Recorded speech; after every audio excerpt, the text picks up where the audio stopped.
Olá, vamos gravar agora a terceira parte da nossa aula sobre reforma protestante contra a reforma católica. Eu já falei dos precursores da reforma, falei da reforma do Martinho Lutero e da reforma do João Calvino. Comecei a falar da reforma feita na Inglaterra, Lutero na Alemanha, o Calvino na Suíça e o Henrique VIII, o rei da Inglaterra, na Inglaterra. E eu estava dizendo que ele insistia com o Papa para que anulasse o seu casamento com a Catarina de Aragão, porque ele queria casar com a Ana Bolena. O Papa não fez isso. Em determinado momento, Henrique VIII então rompeu com a igreja. Ele falou, olha, o que tem aqui no território, da Inglaterra, da igreja, agora não é mais da igreja, pertence à coroa, e o chefe dessa nova igreja é o rei da Inglaterra, portanto sou eu. E se sou eu posso fazer o que eu bem entendo. Então ele pegou todas as propriedades, as igrejas, os padres. Ele conversou com os padres, dizendo mais ou menos assim, todos os padres, bispos ali. Olha, vocês têm algumas alternativas. Não querem ficar aqui? Vamos embora para Roma. Vão lá obedecer o Papa. Querem ficar aqui e me obedecer? Muito bem. Vocês vão continuar sendo padres na mesmo lugar, sendo bispos no mesmo lugar, vão até ganhar umas terrinhas a mais, tal. A maioria então concordou.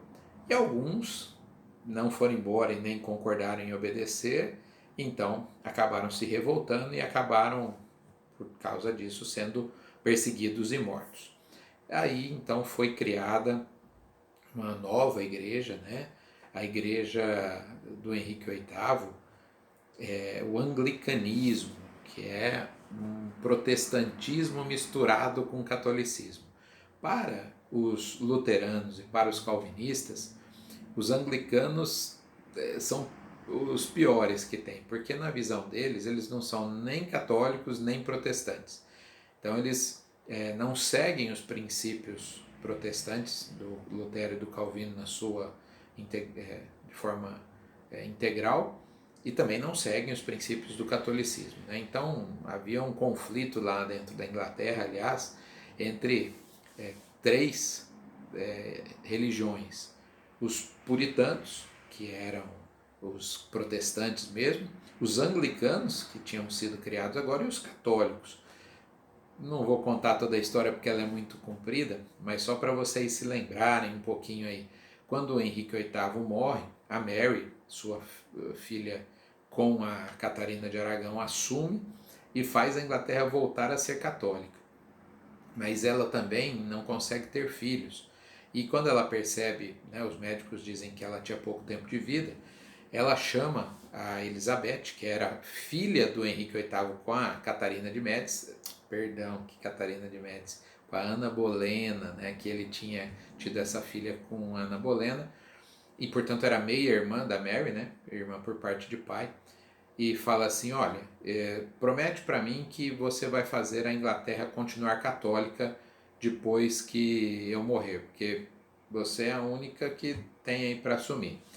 A Elizabeth era muito jovem e não prometeu para a irmã. Ela falou, olha, minha irmã, elas não se gostavam, a Catarina, a Mary, filha da Catarina de Aragão, não gostava da Elizabeth, filha da Ana Bolena. E ela falou, se você não prometeu, eu vou mandar te matar. Aí a Elizabeth falou, olha, se você quer, você é rainha, você tem todo o direito de mandar me matar, mas eu não sei. Primeiro eu acho que você não vai morrer não, mas se você morrer, minha irmã, e eu assumir, é aí que eu vou ver o que eu vou fazer, Era uma adolescente praticamente. Quando a Mary morre, a Elizabeth realmente assume o trono, e aí todo mundo conhece, a história da Inglaterra muda. Elizabeth I vai ficar meio século governando a Inglaterra, vai se transformar na principal rainha absolutista da Inglaterra aí, durante 50 anos, vai transformar a Inglaterra na primeira potência marítima, naval do mundo, superando inclusive a Espanha, que era na época a principal potência, a invencível armada, que vai ser derrotada pela Marinha Britânica. E só que também não vai casar. Ela vai ter várias decepções, não vai casar, não vai deixar herdeiros. E quando ela morre, acaba a dinastia Tudor, do pai, da irmã dela, acaba. E aí vai começar a dinastia Stuart. Bem rapidamente, o Jaime Stuart assume, vive as suas com o parlamento, até que o seu filho Carlos I assume também, lutando contra o parlamento, e ele acaba tendo uma guerra. O rei, junto com a Câmara dos Lordes, luta contra a Câmara dos Comuns, né, liderada pelo Oliver Cromwell, que era um puritano, que era um protestante. Vitória dos puritanos, ele corta a cabeça do Carlos I, e essa é a chamada Revolução Puritana, ou seja, quando os protestantes assumem o trono na Inglaterra. O Oliver governa, quando o Richard, filho dele, assume, não tem a liderança do pai, logo é deposto pelo Carlos II, que era filho do Carlos I, tinha sido decapitado lá. E aí o Carlos II, quando morre, deixa o trono para o seu irmão Jaime II. A burguesia não estava satisfeita nem com o governo do Carlos, nem com o governo do Jaime, e ela faz uma proposta. O Jaime tinha uma filha, Maria também, né, outra Maria, que era casada com um príncipe da Holanda, o Guilherme de Orange, que tinha uma visão mais de acordo com a burguesia. Então, a burguesia propõe ao Guilherme de Orange depor o sogro, que era o Jaime II, assumir o trono, né, que na verdade o trono seria da esposa dele, mas no caso eles depondo, ele mesmo assumiria. E essa vitória do Guilherme de Orange sobre o sogro Jaime II é chamada de Revolução Gloriosa.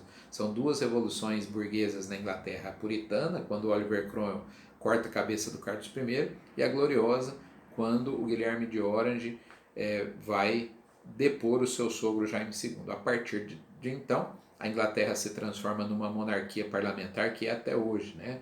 Hoje a rainha da Inglaterra é Elizabeth II, e é uma monarquia parlamentar desde então, com a igreja predominante sendo o anglicanismo, criado lá pelo Henrique VIII, tá certo? Muito bem, diante de todo esse cenário, a Igreja Católica não se calou e vai fazer movimentos contrários a isso, né? Além das guerras já citadas, eles vão se reunir durante 18 anos, eles vão se reunindo de tempos em tempos, até que a última dessas reuniões acontece numa cidade italiana chamada Trento. Daí, né, o nome Concílio de Trento, que é onde foi assinado aí esse tratado. E o que pregava, o que defendia o Concílio de Trento, né? Ele mantinha os 7 sacramentos da igreja. Lembra que para Lutero só 2 sacramentos que deveriam ser válidos, né? Que seria, no caso do Lutero, o batismo e a Eucaristia, né? A igreja manteve os 7 sacramentos que já defendia. A hierarquia dentro da igreja é mantida no Concílio de Trento. O culto aos santos, para os protestantes não haviam santos, né? Então, o culto aos santos é mantido no Concílio de Trento. A adoração das relíquias. Relíquias eram um pedaço do osso de tal santo, um espinho da coroa de Jesus. As relíquias tiveram muita importância, muito valor na Idade Média, né? Idade Moderna. Então, a igreja manteve essas crenças, né, nas relíquias. A venda de indulgências, continuaram vendendo indulgências, talvez de uma maneira um pouco mais discreta, para não escandalizar tanto, e implantaram um catecismo, ou seja, vamos catequizar as pessoas, para não perder tantos adeptos. Quem vai se destacar nesse catecismo serão os jesuítas, né? A Companhia de Jesus, criada por Inácio de Loyola, que vai ser chamada de Exército do Cristo, não é? E nós brasileiros conhecemos bem, porque os padres que vieram para cá na colonização são exatamente os padres da Companhia de Jesus, né?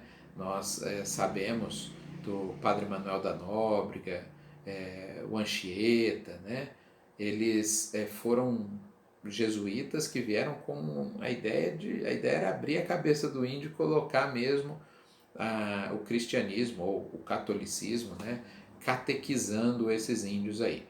Uma outra coisa que a igreja intensifica a partir do Concílio de Trento é a Inquisição. Então, vai ter uma profunda perseguição ainda maior, né, aos judeus. Tá? A Espanha mata 200 mil judeus, que é o que tinha lá na época. Portugal expulsa os judeus. Isso para a economia de Portugal e Espanha vai ser muito ruim, tanto que são dois países que no século XVI são os mais importantes da Europa. No século XVII, dada a perseguição aos judeus, já decaem, vão perder para a Inglaterra esse posto, para a própria Holanda. Então os países protestantes vão crescer enquanto os países católicos vão regredir economicamente falando. Tem um livro do Max Weber que chama A Ética Protestante e o Espírito Capitalista. Se nós pensamos em 1000 anos de nobreza aliada ao clero, à Igreja Católica, agora nós vamos ter burguesia aliada ao protestantismo. Se nós olharmos os países capitalistas, Inglaterra, Alemanha, Estados Unidos, aí se destacam como países protestantes, né? Onde o capitalismo se desenvolveu com mais intensidade, porque o protestantismo tinha uma aliança com o capitalismo, como o catolicismo tinha uma aliança com a nobreza. Os protestantes serão perseguidos, os judeus serão perseguidos, e isso dá um capítulo, né, uma outra aula aí. Vão ser criados a lista de livros proibidos, né, os Prohibitório Index, né, o índice dos proibidos, dos quais todos os livros protestantes aí vão ser incluídos. Depois nós vamos ver no século XIX o famoso Auto de Fé de Barcelona, quando em Barcelona queimam livros espíritas, ainda era nessa 4 séculos depois praticamente a mesma perseguição. Não estava queimando mais pessoas, mas estava queimando as obras, né, os livros. E assim então nós encerramos a nossa aula de hoje. Tanta coisa ficou por falar, né?